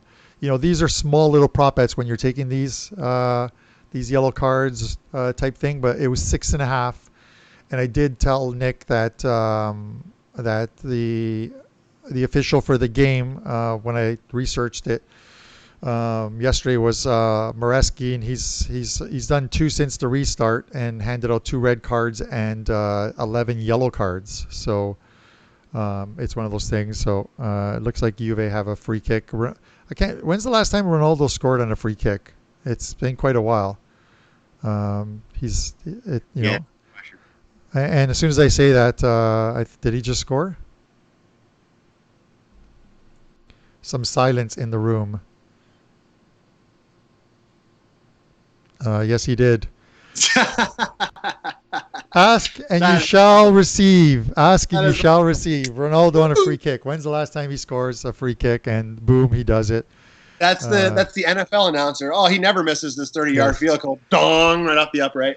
Zendejas has not missed a field goal from inside 40 yards in 13 years, and then wide left. Oh my God, wide left. All right. So, That wide We're left will haunt me. we're in good position for the overall, for the second half, and for that total 4.5 in the second half. So I think we're set. I don't think we need to add in Torino on anything. I'm glad we didn't touch that fourth goal. But that's the nature of this game, right? Torino was definitely coming out. They had the run of play going with them, but that doesn't always work out, and that can fizzle out over time. Not that that's what happened here, but you get a guy like Ronaldo. We go back to the expected goals. That expected goal total tally right there. Ronaldo's going to beat it. Messi's going to beat it every single time. So these are the type of guys, if you have them, they're going to score more often than other guys. So it's like, there's a reason you're paying these guys these big dollars. But I'm like our positions. Yeah, no, very, very, very good point. And you can, I'm not sure if there's a way of researching it right now because I can't really do it with three devices I'm monitoring. But I'm pretty sure that's his only free kick goal of the season. And I don't even remember last season any of them. It's one of those ones where Pjanic has been their go-to free kick guy and has been lethal with them, especially from the left corner of the box from there. But I think that was one of those straight-on ones where a guy like Ronaldo has scored many in the past, and a guy like Messi is absolutely lethal with those free kicks, man. I just enjoy watching both of those guys play. They're in the argument of who's better, they're both the best. They're both GOATs in my eyes. Yes, yeah. I saw some ESPN FC posted something yesterday. Like, it's just one of those teaser things everybody always throws out there once in a while. It's like, oh, agents would love to have a Messi Ronaldo pairing, and they showed a picture of the two of them like in Juve jerseys, and it was like, obviously there was probably not a lot to that, but it was enough to get a lot of attention. And of course I clicked on it. Yeah, it's funny because in our family, first from my side, my dad who passed away back in 2006, and I had the great pleasure of taking my dad in 2006 to watch in Toronto. They call it like Little Italy and stuff, but to every single game of that World Cup. So he got to see his team, the Azzurri, win the World Cup in 2006, and then he passed away in September. But he was a Roma fan. My oldest brother is a Fiorentina fan. I'm third of four boys. The second oldest is a Inter fan. The youngest one really is not a soccer fan. He's more of a football guy and stuff like that, Cleveland Browns fan. But you look at my in-laws, my mother-in-law, my father-in-law, my brother-in-law, all Barcelona fans. My wife, a David Beckham fan. It didn't matter where Beckham was. She was a fan of wherever he was. So I guess she's now, other than a TFC fan, she's an Inter Miami fan. But thankfully she's come over to the good side. She's wearing a Buffon jersey today in honor of Buffon setting the record for 648 games played in Serie A, the most games played, surpassing Paolo Maldini, the AC Milan and the Azzurri legend. So he's probably got a few more games. He's re-signed for another year. I'm not sure how this guy found the fountain of youth, but he seems to have it. He's not a starter. He's a backup, but he's in there today to set this record, which he has. That's close from there from Torino. How many? Did we just see back-to-back corners from Torino too? I hope we didn't talk Robert S out of the corner thing. And I think almost it has one already. I feel like. Yeah, we're at 11 now. 11 corners. So 11. Okay, as always. I see Brian Silverstein and Tanner both kind of mentioned two things with Torino. So does Torino fold now? They've expended a lot of energy in the first 15 minutes. I would say maybe not full, but they're going to run out pretty quick because you're right. They came hard in those first 15, and if they might have another 10 in them, but then it's going to probably run out, and Juve will definitely go into prevent mode. And Torino over 1.5 is plus 190. Tanner Chapin. So we were looking for that before, but I don't know now. Now that they didn't get that first one, I'm not sure. Juve are one of the best teams out there in protecting a lead. Of course, that first goal came on a penalty, so otherwise we'd be looking at a 3-0 right now. So I'm not sure I feel great about it anymore. Yeah, we'd have that exact score line. We'd be in good shape. Good opportunity here again for Juve. A nice save by the Torino goalie. My God, they could have gone up 4-1 there. Okay. Yeah. Um, I think it makes sense to stick. yeah, There's no reason for us to bet a Torino over 1.5 goals now that we got the fourth goal. Because remember, we're on the over 4.5 live for the match. So whether Juve or them scores, we're going to cash. So no sense of doubling up on that, because then we'd only be cheering for one side more than the other. And if you were able to grab that with us, then same thing. I think you're in the same boat. So I would probably pass on that Torino one right now. yeah, and while this is an in-game betting show, and we want to give you as many plays as possible, they have to be plays that we feel are right, not just plays because we're doing a show. Because we're essentially giving you advice on to make a wager, and if we don't like it, why give it out? Because we don't want you to lose money if it doesn't hit. So it might not have the sheer volume of plays that we would normally have, but we want to get ones that you guys are going to cash with. It's funny. One Time Sports says, "Carm, grow your hair. Your wife will think you're Beckham." I think Torino have a better chance of scoring 5 goals in this game than I do of actually regrowing my hair back. I would have that horseshoe effect, and that does not look good on a man of 52 years old last Saturday, which was my birthday. But speaking of Beckham, when we got married a couple of years ago in the Bahamas at Atlantis, I sent an invitation to David and Victoria Beckham. I sent an invitation out to them. I did not expect them to reply. I did not expect them to show up. But I thought maybe in the slight chance that we could get a gift from them. We did not get a gift from them. So it's one of those amusing things that you do, that you look back on and think how foolish it was later. It's worth a try. Why not? Yeah. What do you got to lose, right? Yeah, Bahamas is a great place to vacation. Who knows? Maybe they come to Atlantis. They rent that room that connects the Royal Towers. That I believe it's some godly amount. It's like 40,000 or more to rent that room that connects the two Royal Towers together. They called it maybe someone can Google it. The suite that connects the two towers. I think it was like the Oprah. Originally, it was Oprah had rented it for like 40K or 50K back in the day. I'm not sure what they rented out for, but it's just a huge suite that connects the two royal towers together.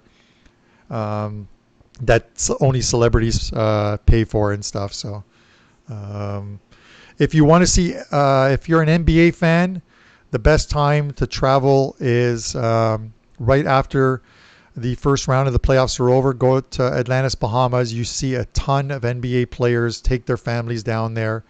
They stay, whether it's the Royal Towers or the Cove. They love that place. I love that place. And when Bahamas reopens, I will be taking my wife on vacation to make up for the 16 hours of soccer I watch every day. Got another free kick coming here. Are we going to go back-to-back for Ronaldo? Who takes this one? That's a 6th yellow card. It looks like. Abel.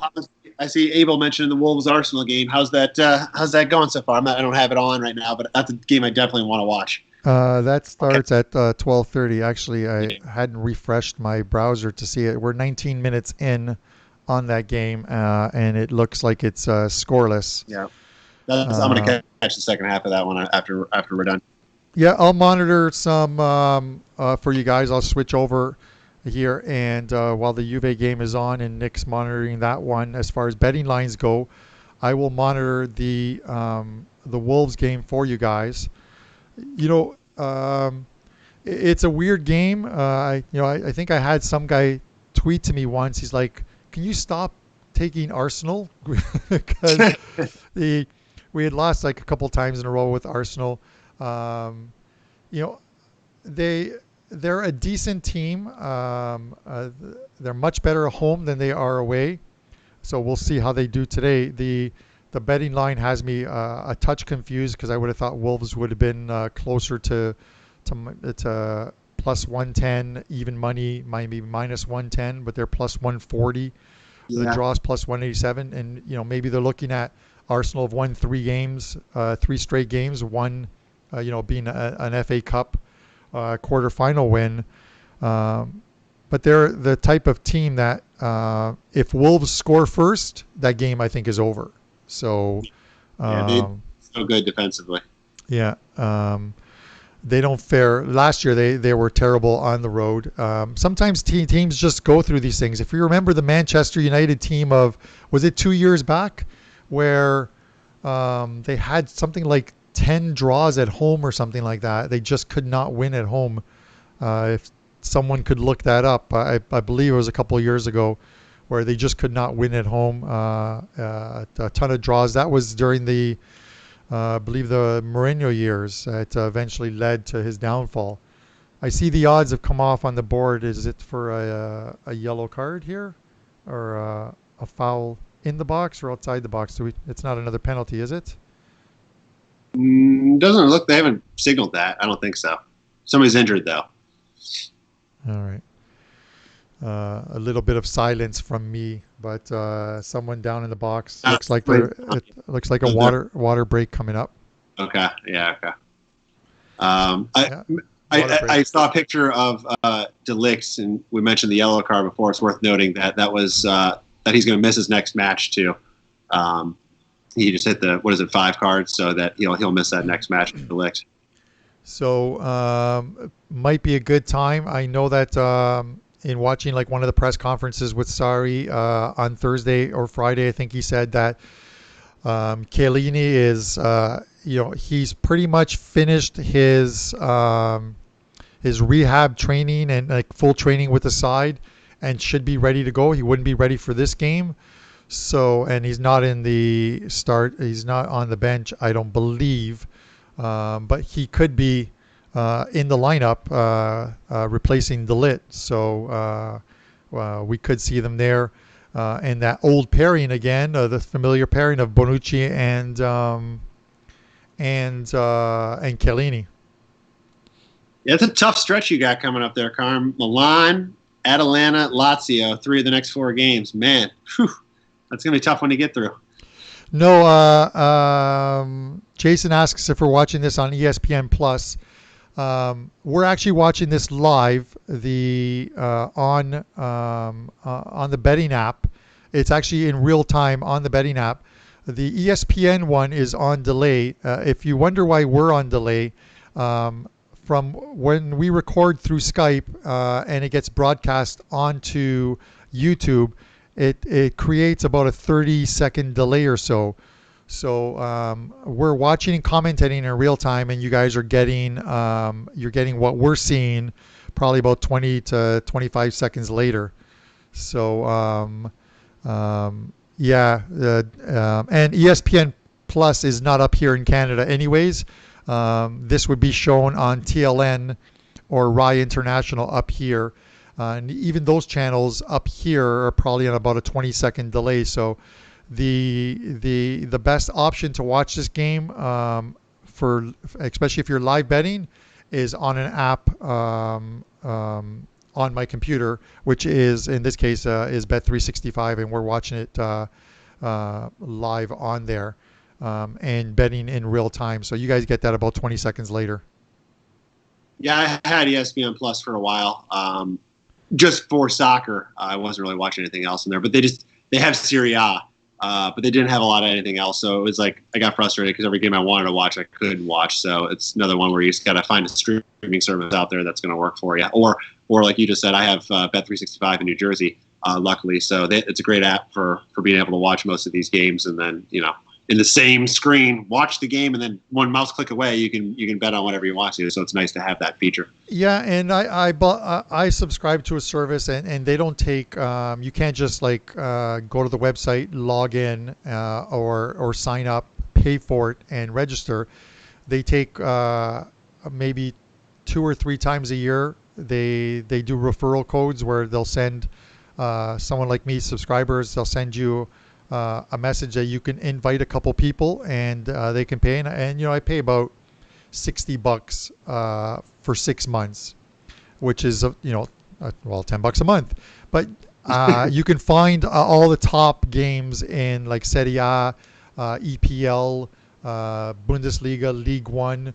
They'll have other games as well too, like from Portugal League, the Premier League, all the MLS games. And I know Nick has used my site to watch some games and stuff. What I haven't taught Nick yet to do on that site is you can watch 6 games at one time, which is absolutely fantastic. Have you done it? Yeah, the multi-feature. The multi-feature. I usually do where it's 4 because then it's nice and balanced in the corners. Yeah. But yeah, I've seen you could do up to 6, and I struggle. I'm like, man, where do I look? Where do I look? There's so much action going on. Then I always tend to miss the goal wherever it happens. Yeah. So what I'll actually do is, before we get back to this game, is I will load the 6 games onto my computer on the sort of the 6 split screen multi-view, and then I Chromecast it to my TV. So then on my big screen TV, I've got 6 games going, and I've got the laptop by me. And if I see that there's something action happening in one, I'll go full screen on the one big game that something's happening, and then just reduce it back to the multi-screen level.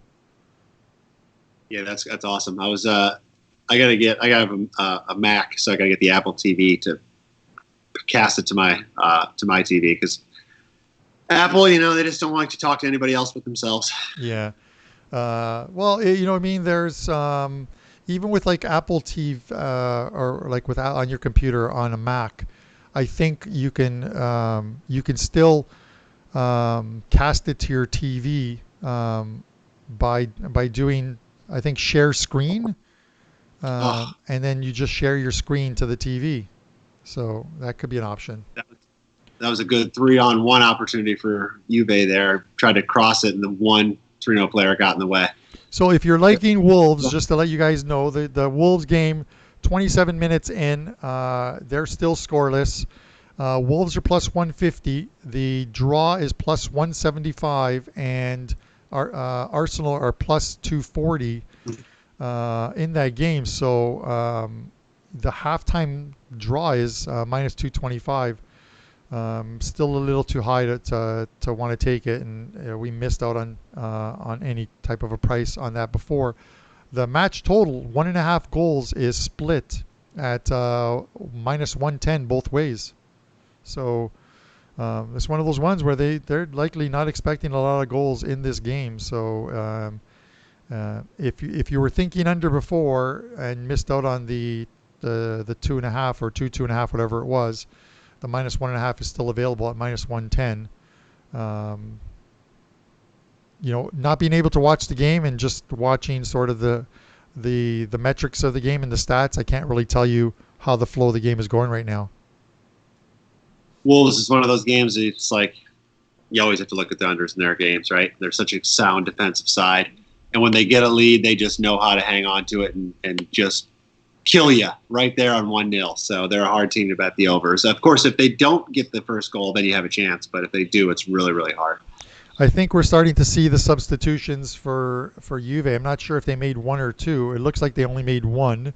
So they're getting Higuain in. I think this might be his first appearance, maybe first or second appearance since the restart after so the pandemic break. So he replaces Dybala in the game. That was the third. That was the last one for him, Carm. So the lineup we see on the field is the lineup that will see out the game for these guys. Yeah, it looks like so. Any questions for both of us? There have been chances. Both of them have been Arsenal. So I'll probably watch some of that Arsenal game once we're done with this game, and it looks like we have 10 minutes left in this game, and then that's it. So we're still looking. Other than that, we'd be looking good at that exact score if it wasn't for that damn penalty. But I wouldn't mind another Juve goal here. We do have Juve to win the second half, so that would look good for us. And we do have over 4.5 goals So another goal and a 4-1 final would probably serve us well. Yep, it's all we're waiting for at this point. And they're still coming. They got a decent chance. Not a good shot, but they've had a couple opportunities a couple times. They've gotten out on the break, just haven't come to anything yet. So I think there'll be a couple more chances they'll have here. Yeah, AYO Faisal asks us if we would take over 3.5 in the Sassuolo game. We did talk about that earlier, and I do see goals in that game. So yes, short answer, yes, I would take over 3.5 in that game. It's not one of my client plays today, but it's a game that I will likely put on my betting card shortly once we go off air. Yeah, we talked about that before. You're right. It was a game that was at 3 yesterday, definitely the day before. I don't know. I wasn't watching the exact movement on it. So the money has been coming in on that over side. Lecce is just a terrible defensive side. Yeah, it's surprising. Yesterday, sometimes when a line seems a little off, you sort of wonder. And one of my games yesterday, and I was talking to a friend of mine about this before them. I had 4 games yesterday, and not to sort of toot my own horn, but I did go 4-0 yesterday. But 3 of them were Serie B games, and I said I would on last week's show that I would be paying a little more attention to Serie B games as we got into the final stretch run, because there are some spots. Well, yesterday was one of them. The top 2 teams in the league, Benevento is by far, they're heading to Serie A next season. They've got I think 82 points, runaway Serie B champions, and they were playing at Crotone yesterday, and Crotone was a very small favorite. They're 20 points back in second place, and it just that offered way too much value to that I had to fade the Serie B champions in that spot, and Crotone I think beat them 3-0 in that game.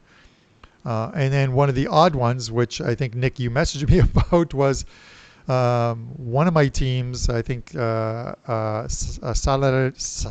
my God, I always pronounce them wrong, Salernitana, scored 2 goals to win the game, down a man.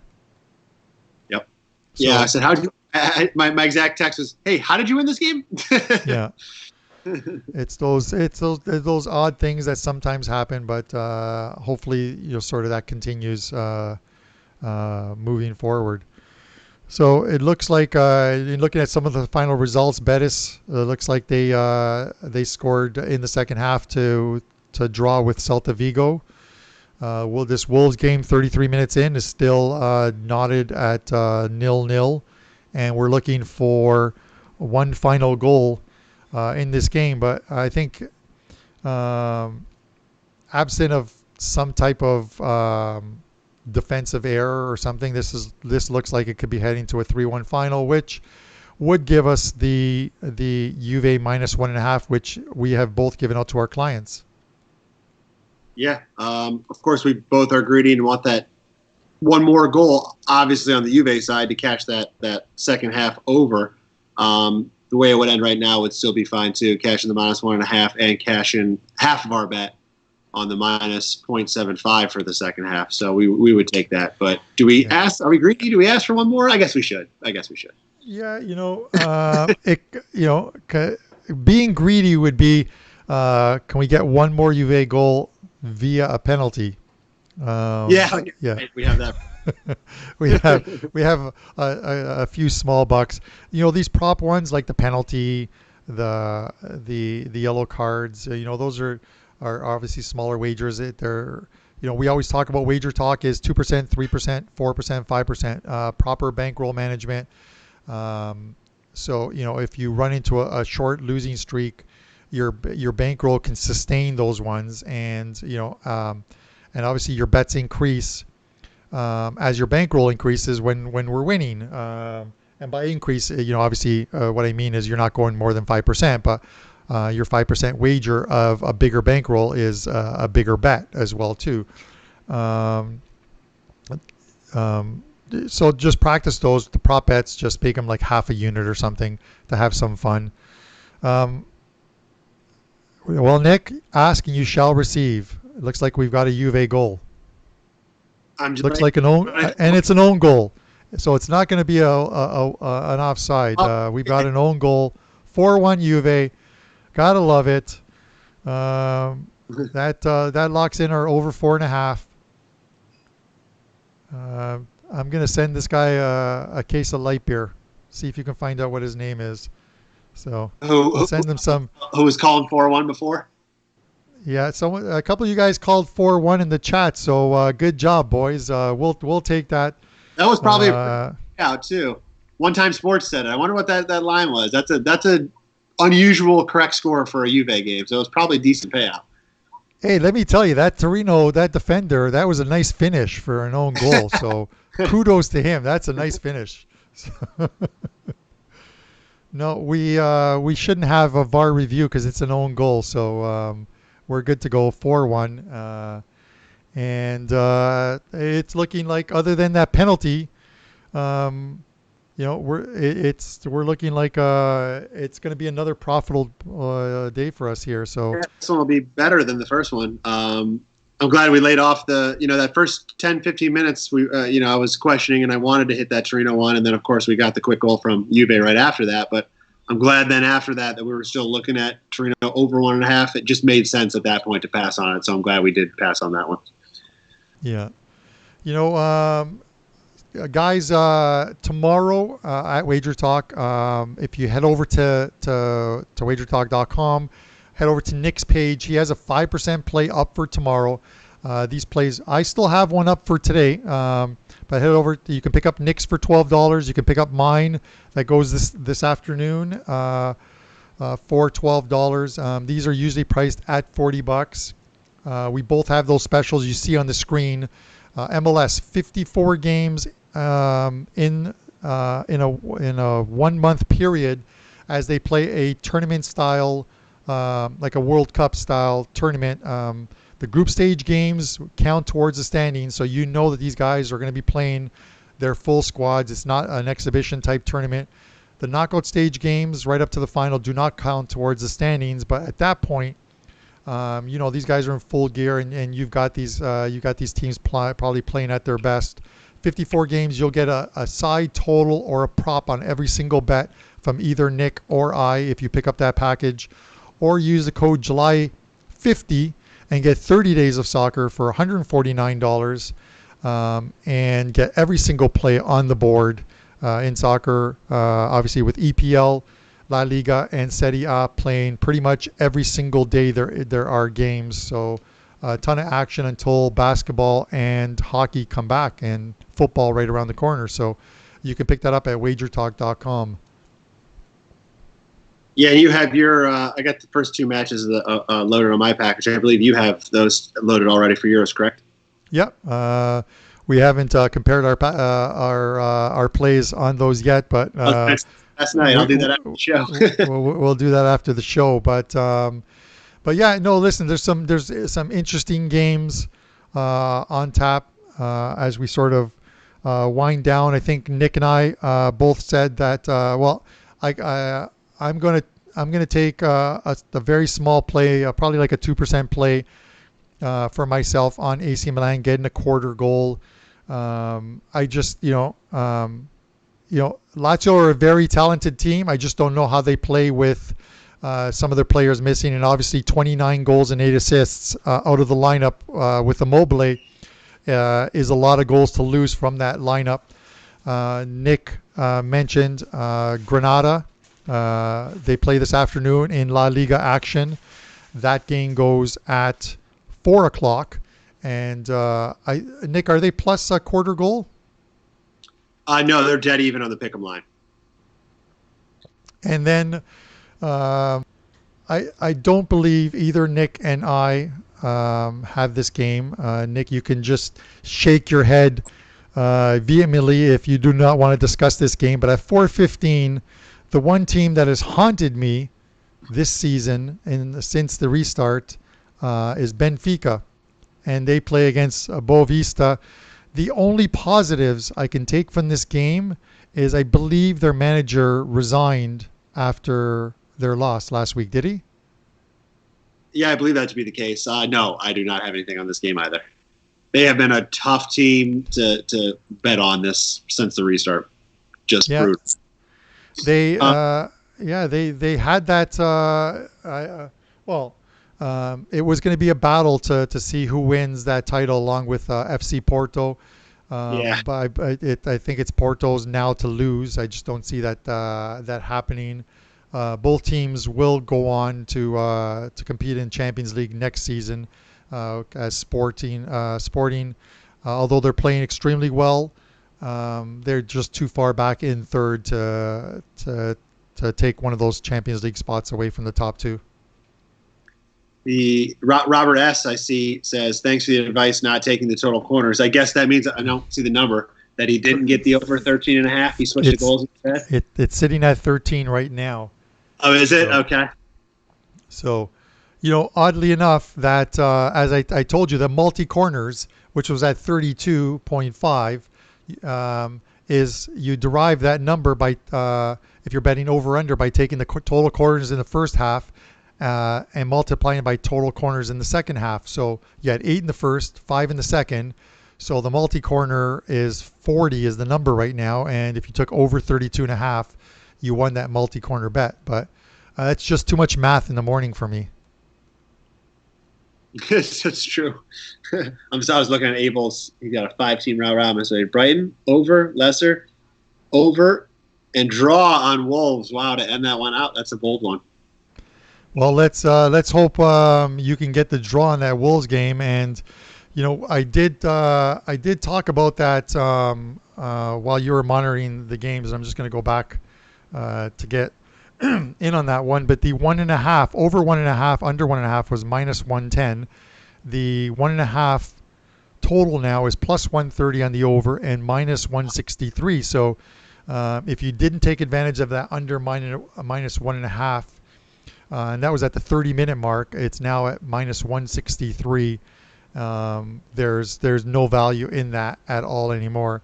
And then the bet on Wolves. Sorry to interrupt. The bet to make on Wolves, and we've seen it every game so far since the restart, is them to win the second half. Right? They're like the best team in Europe, definitely in the Premier League as far as winning second halves and having a goal differential in their favor in the second half. They're phenomenal after the break. Yeah. Did Juve get a late corner here, or no? I say that as Arsenal looks like they might be scoring here. There's an alert on Flash Score. Yeah, Arsenal did score. Arsenal's up 1-0, and I think there was another corner in the game, so that might have made it 14 corners. Literally in the last 5 seconds. Last 5 seconds of the game, it's either a corner or a throw-in. I'm not really sure what's going on there. It hasn't appeared up on the screen as of yet, and they've blown the final whistle. So the game is over. Juve are 4-1 winners. We cashed the Juve minus 1.5 both on the show and for our clients. We cashed the second half over 4.5 and the Juve minus 3/4 of a goal in the second half. So those were some of our bigger plays. So, and we cashed the Juve halftime full-time, Nick. So kudos to you on getting me some winning wagers over here as well, too, my friend. Absolutely. That was fun. Glad we were able to win some good money this week. I felt like the game from the kick went the way we thought it was versus last week. United was a little slower to start. Still won at the end, and that's why we always want to take advantage of lives. But this one worked from the beginning, and then we even made a little bit more as it went on. So I had fun. That was an awesome game to watch. Yeah, I'm actually surprised that Arsenal scored. I did say the line looked a little weird, but not so much the fact that, and it was the youngster Saka who scored, not so much that Arsenal scored, but they normally don't score a lot of first half goals. Last season, many of their goals came, last year they were either tied or down at halftime in a majority of their games and got a lot of second half goals. So looking towards next week, guys, we'll figure something out. Really appreciate everyone tuning in from the get-go here. Nick and I really enjoy this. We're going to get Pavlos in on one of these soon as well, too. I'll throw it to Nick as far as choosing what game he wants to do next week. I don't care what time it is. You pick the game. because you do have a little one on your end, so I know time is a little tough for you as well too. So you decided the game. You don't have to make a decision now, and and we'll be back making more wagers for you guys in our chat group, and we really appreciate you guys watching. Nick? Yeah, the game that we want to do is Juve Atalanta. So I'll check with the boss, make sure I can clear my schedule for that time frame. As long as I do my chores earlier before that, I think we should be good.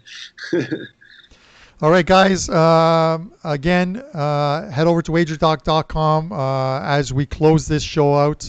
I appreciate you guys watching it, commenting, asking questions. It's great because it keeps us with something to talk about other than those silent moments where I'm staring at the screen trying to figure out what is going on. Nick has a 5% play up tomorrow at Wager Talk. Pick it up for $12, regular $40. I've got one going this afternoon, $12 as well too. And thanks for watching, guys. We'll see you next week.